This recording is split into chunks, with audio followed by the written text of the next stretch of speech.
Okay, so in our final objective here, objective 4, you're going to be able to graph the equation of a line, whether it's in slope-intercept, which is the easiest one, or standard form, which is like the second easiest one.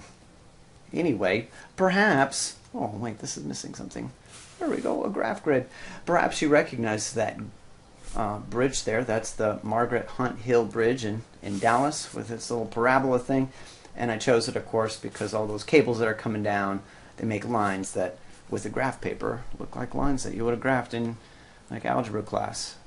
Okay, so before we get into actually talking about y equals mx plus b and those kind of things, let's talk about parent functions. So here's a question for you. In your family, who's the simplest member? In math, the simplest member of the family is called the parent function. So take a look on the left-hand side. On the left-hand side, this is a family of linear functions. Every single one of the equations is a linear function, okay? And they all look different. However, if I wanted to simplify those all the way down, I would have the parent function, and the parent function for a linear is y equals x. So let's look at that same exact kind of thing with quadratics. On the left-hand side, we have a whole bunch of different, a family of quadratic functions. They have little x squareds in them. And then if I try to find the simplest member of that family, it just has the x squared. There's no number in front. There's nothing that's being subtracted at the end. It's just y equals x squared. It's the simplest member. Okay? And then, finally, I mean, you could do this to any function that you can think of. Find a parent function and then transform it in different ways to generate a whole entire family of functions. And this is exactly what we're going to do pretty much throughout the year. So since we are doing that, we're going to start our discussion of graphing lines with talking about the parent function for a linear function, which is y equals x. On a graph, y equals x goes through the origin and it has a slope of 1. Up 1 over 1. Ordinarily what you could do is you could transform that graph. You could change its slope and you change the line. You could change its y-intercept and you can change the line. You can scooch it up and down. You can change the slope, make it steeper, make it less steep, whatever, and you can graph a whole bunch of different lines. And that's how we will learn to graph throughout the whole entire year. We change the slope. How does that change the graph? We change adding and subtracting something at the end. How does that change the graph? So let's look at a graph, or just think about a graph for a second. If I have a graph of a line, in terms of its x-intercepts and its y-intercepts, of course its x-intercept is where it touches the x-axis, and the y-intercept is where it touches the y-axis. Just think about for a second, if you're a point that is on the y-axis, what is your x-coordinate? Your x-coordinate is 0. Okay. And if you're an x-intercept, you're a point that's on the x-axis, what's your y-coordinate? Y-coordinate is also 0. Let's summarize that here. X-intercept is a comma 0. Its y-coordinate is 0. And y-intercept is 0 comma b. Its x-intercept is 0. Alright, so let's just take a look on Geometry Sketchpad on this demo, move stuff around, talk about slope and y-intercept. Okay, so what we have here, I've got a line, got various points on that line. All of the coordinates are measured, as well as the slope. I can go ahead and move this line around wherever I want to. All the values change accordingly. So I have the point A is the x-intercept, point B, of course, the y-intercept, and then 2 other random points that are on there. So let's just go ahead and look at the equation of that line. Boom. Okay, so we've got y equals 0.88x plus 1.5. Let's look at the collection of stuff that I have measured here, and 0.88 is the same thing as the slope, right? And the 1.5 is the same thing as point B, which is the y-intercept. So I'll move this thing around again. Same kind of thing. Y equals negative 0.44x. 0.44 is the slope. Minus 3.78, negative 3.78, that's the y-intercept. So, of course, y equals mx plus b is the equation of a line, or it's one of the forms of the equation of a line. It's the easiest way to graph it. So you would start with having a y-intercept, and then you would use the slope to plot a couple of more points. Okay, so watch what happens. Let me just go ahead and change some parameters. Right now I have the parent function graph. This is y equals x. Its slope right now is at 1, and its y-intercept is at 0. So I can change the slope. If I make this slope bigger than 1, further away from 1, the line is getting steeper and steeper and steeper.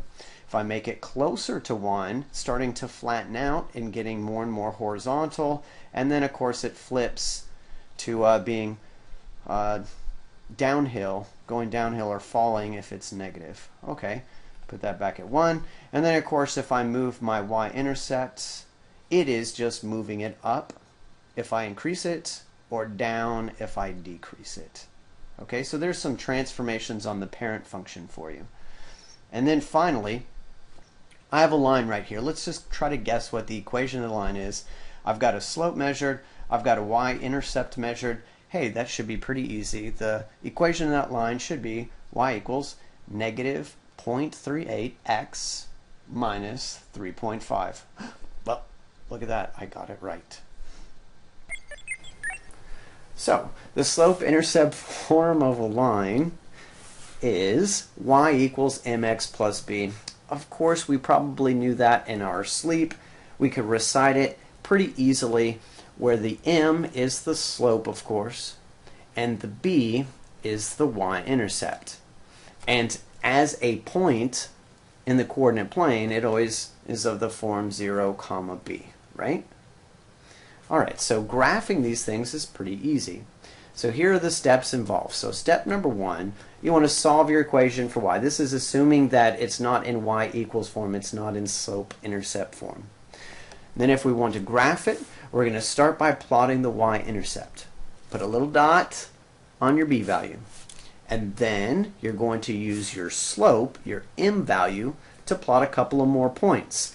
Rise over run, rise over run. Okay, and then finally you're going to just draw the line.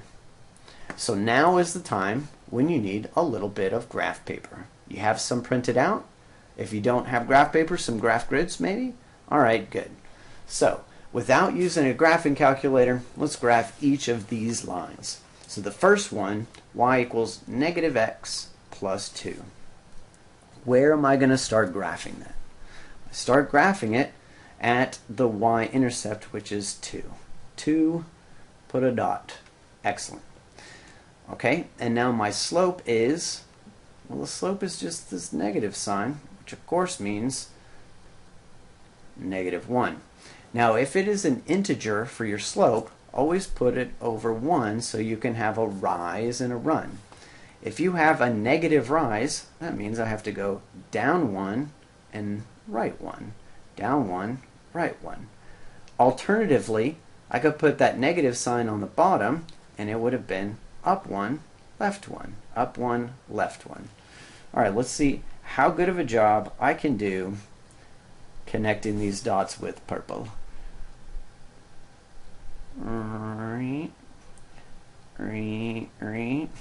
Totally missed those dots. This is hard. Now, I'd expect you to do it a little bit better on your paper because you could have a ruler or some sort of straight edge, or just, you know, not one of these. Okay, so on number 2, I'm going to start graphing that thing at 4. So 1, 2, 3, 4, put myself a dot. This time my slope is 2/5. So I'm going to go up 2 and over 5. Up 2 over 1, 2, 3, 4, 5, dot. Up 2 over 5. Those are easy because the graph grids that I've made here, they go by 5. So 2 over 5, 2 over 5. Let's see about this one. Whoa, that one was spectacular. Okay, so let me give you two of them for you to try on your own. Now notice number 3 is in function notation. Doesn't matter. F of x is the same thing as y. And maybe you'll have to do something special on number 4. So go ahead and pause it and you try those on. Alright, so did one of those give you a little bit of trouble? Maybe. Alright, so number 3, you've probably never seen a straighter line in your life. Look at that green line right there. So I started off at 1 because that was my y-intercept, and my slope was -3, so I went down 3, right 1, down 3, right 1, or up 3, left 1, up 3, left 1. Okay, on number 4, it wasn't in slope-intercept form. Hey, not a problem. All you have to do is divide both sides by 8. And when you do and you reduce your fractions, you get y equals -1/4 x. That part's not a problem. Plus 5 halves. Ooh. 5 halves for y-intercept? I mean, sure, you could start there at 2.5. And then I use my slope, -1/4. I could go down 1 and right 4, but I've got to make sure I stay on half grid mark. So down 1 over 1, 2, 3, 4. Kind of a hassle. Or I could have gone up 1 and over 1, 2, 3, 4. And try to draw my line through that. You know how good I am at this. Oh. Nice. Okay, so in the next video, when we start talking about standard form, we'll learn a slightly simpler way to tackle that one. Okay?